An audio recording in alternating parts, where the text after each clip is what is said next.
I've noticed that whenever the same information is provided to the mind, but from different people saying that same thing, the mind tends to grasp the concept a little bit different. I want you to listen to this very brief interaction that's explained by these two men.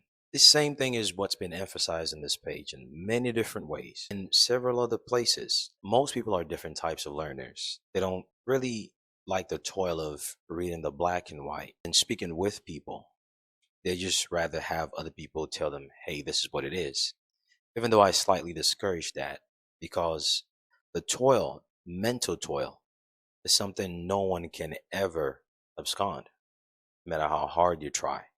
In fact, the more you try that, the more the toil itself reveals itself to you through discomfort and pain, which end up causing you more time and more resources materially. And I'm showing this particular clip because I received an email today, someone saying, well, they asked an attorney if they can put a lien on their own property that's already free and clear. And the attorney told them, oh, no, you can't do that. But in truth, a very common way that people do things is to actually place liens on their own property. It's just one of the strategies using the concept of personhood that exists in any system that's been colonized in modern time. It's appalling that so many, when introduced to that concept, refuse to accept it, which makes me realize it's part of my job to always go back to the basics and reiterate the basics, because if you comprehend the basics, you would get the reason why certain things work in a certain way. And the basics is as follows. And I think it's important to understand that every time we buy something personally, we create a new entity and we roll it into it immediately upon acquisition, right? It never sits in my personal name ever from the beginning. Yeah, one of the biggest mistakes people make is they create the LLCs, they get all excited, they go out and file and get everything set up, and guess what? They forget to transfer title from their personal name into the name of the LLC, and that has to happen. It's an actual transfer to title that's recorded with their county recorder's office so that the new legal owner is not you, but the LLC itself.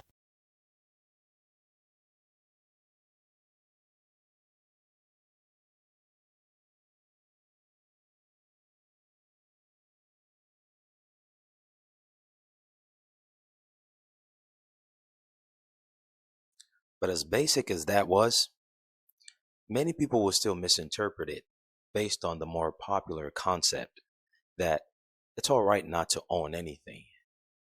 The reality is, when people tell you not to own anything, they're pointing you to the proper direction, which is control. Because that's what those who know how things work do. No different than a CEO or some type of sales manager will tell you wealthy people don't sleep.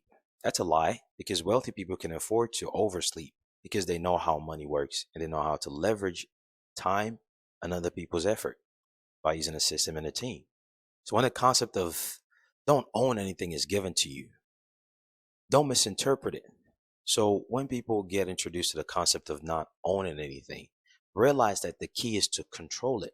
And that's the emphasis here by explaining this to you and showing you this clip, but other people saying the exact same thing.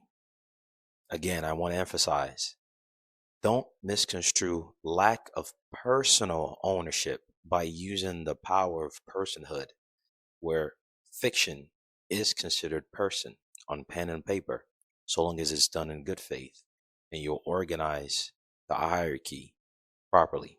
Don't take that as just relinquishing everything.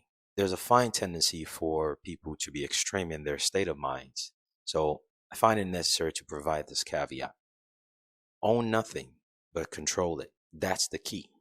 Control. That word own nothing does not end there. There's more to it. So for the different types of learners who aren't necessarily acclimated with the black and white print of things, here's another perspective telling you the exact same thing. Something you must be aware of. You don't want to wait till you're 40, late 30s, 50s for you to realize these things. I don't think many realize that there are those in today's society that have stories that no one really know of. If you go to the store somewhere and you see that old lady or that old man, they have a story of how they use their younger days. And these foundational information is a huge part of it. Because as always, you will look at the basic things humans require: love, oxygen, food, shelter, things like that. Most people, shelter takes up a huge amount of any of their income. And people will put themselves in a situation at old age where it's only supposed to be an entry-level things for young teenagers coming out of high school or who are in high school as a transition point. Those are the forgotten people of society, in my opinion. And the reason why they're forgotten and they're in that situation is because they fail to learn these basic things at early stages. So if written in black and white and remembering certain sources is difficult for some, listen to the basic summary that others are reiterating. If it sounds too good to be true when I introduce it, listen to others saying the same thing. Learn now. Don't put it for later. This is not something isolated to just, quote, wealthy people. You just need common sense, basic people skill to realize that life is about people, because you will need people to assist you along the way. And most importantly, you, your own personal space, must be willing to go through mental toil of learning, but realize that learning is worthless if it is not applied. And that's the whole point. Till next time, take care. Best of luck.